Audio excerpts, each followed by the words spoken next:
आपने ममता बनर्जी के शासन में पश्चिम बंगाल में नकली वोटर, नकली भारतीय मतलब बांग्लादेशी और नकली नोट के बारे में खूब खबरें देखी होंगी।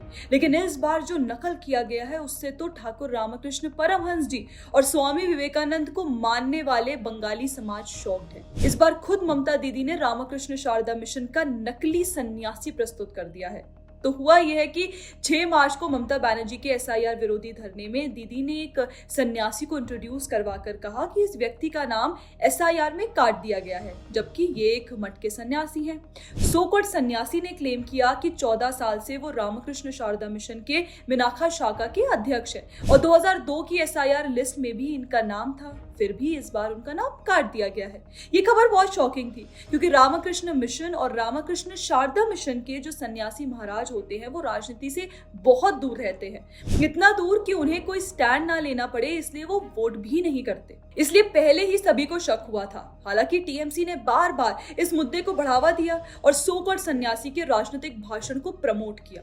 लेकिन अब एक ऐसा क्लैरिफिकेशन आया है जिससे खेल उल्टा पड़ गया है और लोग क्वेश्चन कर रहे हैं कि क्या तृणमूल कांग्रेस और ममता बनर्जी की हर एक बात झूठी ही है क्या?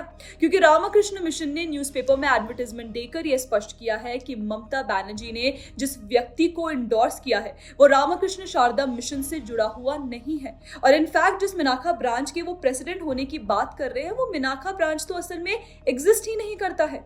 मतलब वो सन्यासी भी टोटल फ्रॉड था और ऐसा का विरोध भी। इससे यह भी क्लियर होता है कि जब मिनाखा में रामकृष्ण शारदा मिशन की कोई शाखा ही नहीं है तो फिर ममता बनर्जी ने जानबूझकर एक झूठ को अपने स्टेज पर स्थान दिया, क्योंकि उनकी राजनीति में झूठ के सिवा कुछ भी नहीं है। मतलब ममता बनर्जी ने स्वामी विवेकानंद द्वारा अपने गुरु ठाकुर रामकृष्ण परमहंस जी की स्मृति में बनाई गई संस्था का अपमान किया है और केवल अपमान ही नहीं, उसका इस्तेमाल एक झूठ के लिए किया है। वो झूठ जिसे ठाकुर रामकृष्ण परमहंस की पूजा करने वाली बंगाली समाज कभी बर्दाश्त नहीं करेगी।